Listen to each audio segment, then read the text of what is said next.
le monde tourne. Direction la Birmanie, refusant de tirer sur leurs concitoyens. Les informations pullulent.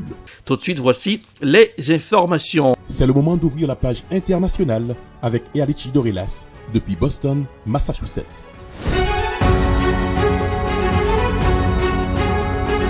Mesdames, Messieurs, bonsoir. Bienvenue dans la page internationale au grand journal du 14h en direct depuis le newsroom dans la capitale des grandes universités du monde, Boston, Massachusetts.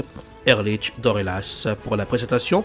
À Jacques Mel pour présenter ce grand journal. Joël François, Smith, Jean-Julien Rubens sur les manœuvres techniques. Bonsoir aux auditeurs de la radio évangélique Hosanna 102.3 FM à Jacques Mel. Le président américain Joe Biden a annoncé l'élimination en Syrie du chef du groupe de l'État islamique Abu Ibrahim al-Shimi al-Qurashi, est mort dans une explosion qu'il a lui-même causée lors d'un raid des forces spéciales américaines en Syrie dans la nuit de mercredi à jeudi, a fait savoir jeudi un responsable de la Maison Blanche. Voici un reportage signé Euronews.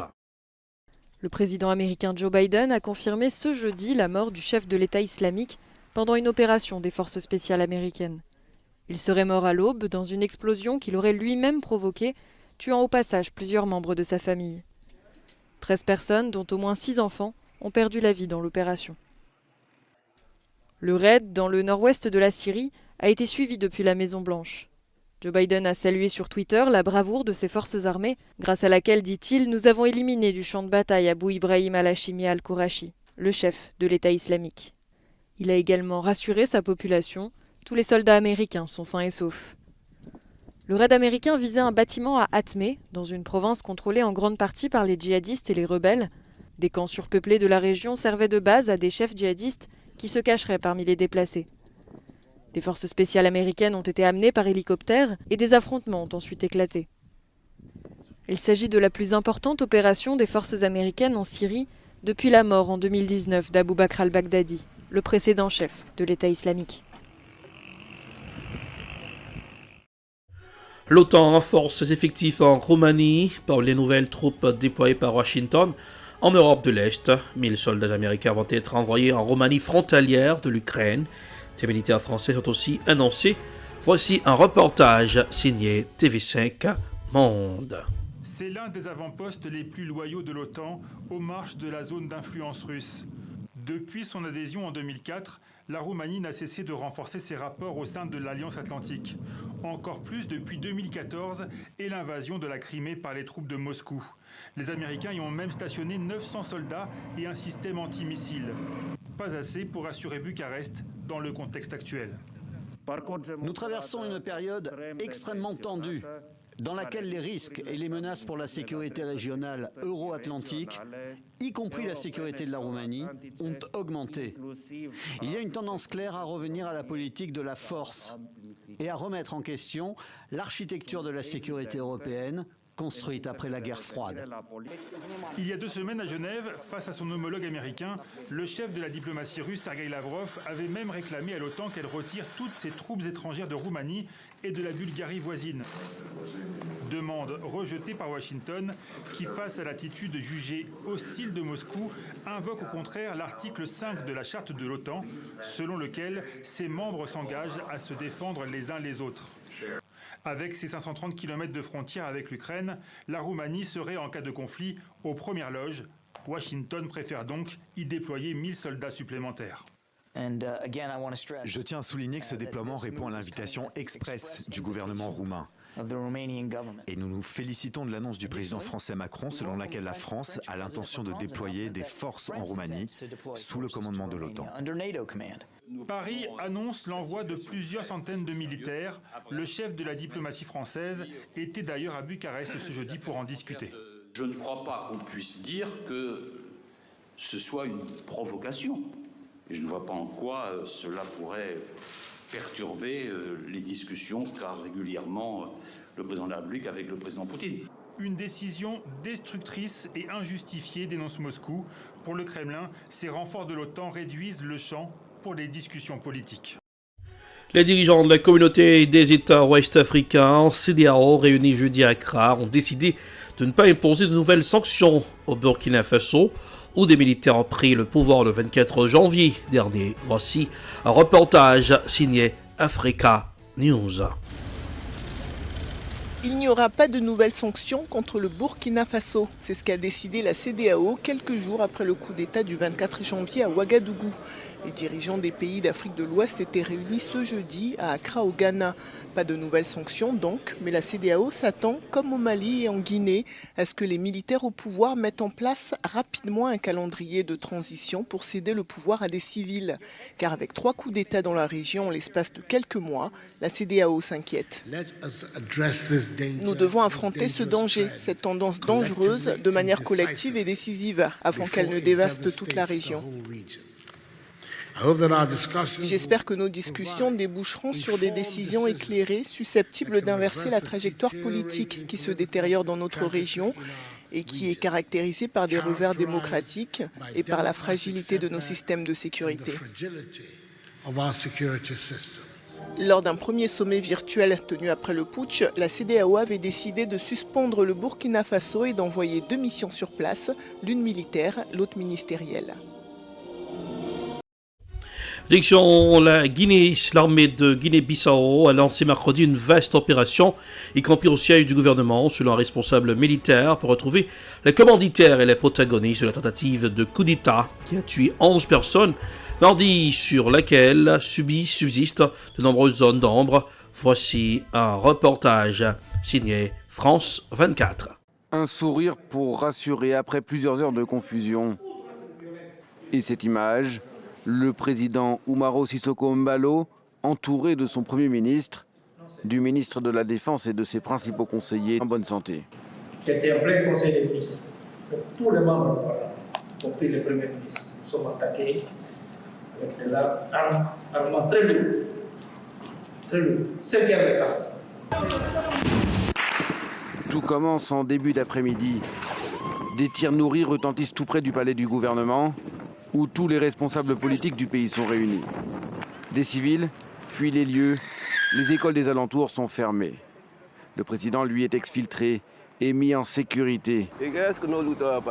Ce n'était pas ça l'objectif de la lutte pour la libération. Nous nous sommes battus pour que le pays puisse avancer. Comment se fait-il que d'autres pays évoluent et que nous continuions à nous battre? À quoi ça sert?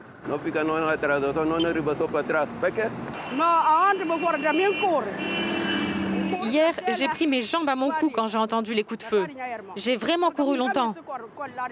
Les jeunes doivent arrêter de faire ce genre de choses. Je veux que cela cesse, une bonne fois pour toutes. Le président affirme qu'il ne s'agit pas d'un coup d'État politique. Ce ne sont pas seulement les militaires qui sont impliqués, mais c'est surtout la lutte contre le trafic de drogue qui en est à l'origine. Parce que la plupart des personnes impliquées sont des personnes inscrites sur la liste d'enquête antidrogue.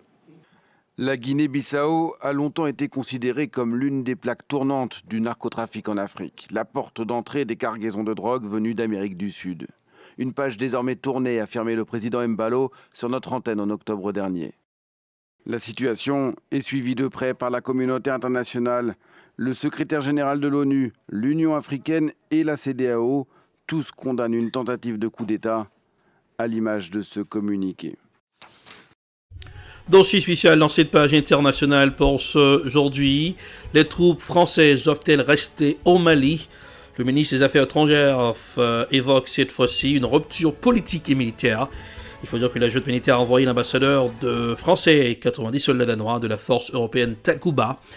La question de la présence de la France au Mali s'est posée pour l'instant. Paris cherche la porte de sortie la moins coûteuse. L'armée guinéenne, la moins coûteuse, pardon. Voici un dossier spécial signé les 5 à l'émission C'est dans l'air. Lundi 31 janvier 2022, l'ambassadeur de France à Bamako, son Excellence Joël Meyer, a été convoqué. Convoqué chez le ministre des Affaires étrangères malien, l'ambassadeur français est invité à quitter le territoire dans un délai de 72 heures. Un affront est le signe que les relations entre Bamako et Paris sont plus tendues que jamais. La décision malienne pose la question de l'engagement militaire français.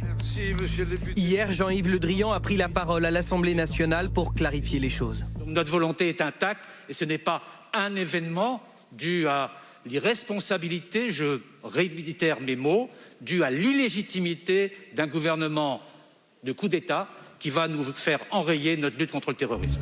Illégitime. Voilà comment le Quai d'Orsay qualifie la junte militaire au pouvoir depuis le mois de mai 2021 et qui, selon Paris, multiplie les provocations. Dernière en date, la défiance contre Takuba, le nom de cette petite coalition de forces spéciales européennes qui comprend notamment la France, l'Estonie, la Suède, la République tchèque et le Danemark. Sauf que les 90 soldats danois ont dû quitter le pays sur ordre de Bamako. On a dit aux Danois, si vous voulez venir au Mali, c'est un engagement entre Danois et Maliens. On n'acceptera plus que quelqu'un vienne dans notre pays. Takuba affaibli, l'opération Barkhane, elle, se poursuit, mais réduit la voilure. C'est les derniers des derniers. Voilà, c'est ça. Les effectifs passent de 5000 soldats fin 2021 à 2500 l'an prochain. 3 bases ont déjà fermé, celles de Tessalit, Kidal et Tombouctou. D'autres s'ouvrent, comme celle de la force Wagner, composée de mercenaires russes. Juste à côté de l'aéroport de Bamako, ce camp militaire a vu le jour en quelques semaines. On y distingue des soldats à l'entraînement, des blindés de fabrication russe et un hélicoptère russe lui aussi. Les habitants sont surpris par la taille des infrastructures. Le camp est très grand. Ça commence ici et ça va jusqu'au mur de l'aéroport là-bas. Depuis ce camp, les hommes de Wagner se seraient déployés dans le centre et le nord du pays. Le gouvernement malien paierait chaque mois 9 millions d'euros pour leur service. À Bamako, leur présence rassure. Les Russes sont les bienvenus au Mali ici. On va les accueillir à bras ouverts. La situation met la France dans l'embarras. Dans ses vœux aux armées, Emmanuel Macron cible la force Wagner sans la nommer. Les espaces de compétition se multiplient, marqués par la présence d'acteurs non étatiques, au statut douteux, par le non-respect du droit des conflits armés et de nombreuses exactions. Toute ressemblance avec des situations connues qui nous préoccupent chaque jour n'est évidemment pas fortuite ici dans mon propos. Depuis ce discours, le président français reste silencieux. Alors que toutes les lignes rouges définies à Paris ont été franchies par le Mali. Malgré cela, pas de désengagement militaire, assure-t-on au gouvernement. On a aujourd'hui un dialogue, une réflexion, un travail avec nos partenaires qui interviennent sur place aussi dans la lutte contre le terrorisme pour voir comment est-ce qu'on fait évoluer notre présence. Parce que ce qui est certain, c'est que la situation ne peut pas rester en l'état. Et donc, d'ici à la mi-février, on va travailler avec nos partenaires pour voir quelle est l'évolution de notre présence sur place. La France a déjà un élément de réponse. Ce matin, l'Allemagne prend position. L'engagement militaire européen doit être réévalué, demande Berlin. C'est la fin de la page internationale au Grand Journal du 14h. Merci de l'avoir suivi. Présentation Erlich Dorelas, production Ed Prod, réalisation Télé Beltop pour le compte de la radio évangélique Hosanna 102.3 FM. Un Jacmel, couleur du temps pour ce aujourd'hui. Il pleut sur Boston. 49 degrés Fahrenheit, c'est dans 9 degrés Celsius. Jacmel, 87 degrés Fahrenheit, 29 degrés Celsius. Bonsoir Ronel, bonsoir Smith, Jean-Julien. Bonsoir Rubens, bonsoir aux auditeurs de la radio évangélique Hosanna 102.3 FM, Jacmel. La production, c'est le prod, voilà. Réalisation, Télé Beltop. Passez un excellent jeudi. Compagnie de la radio, bonsoir, à demain. C'était la page internationale avec Erlich Dorelas.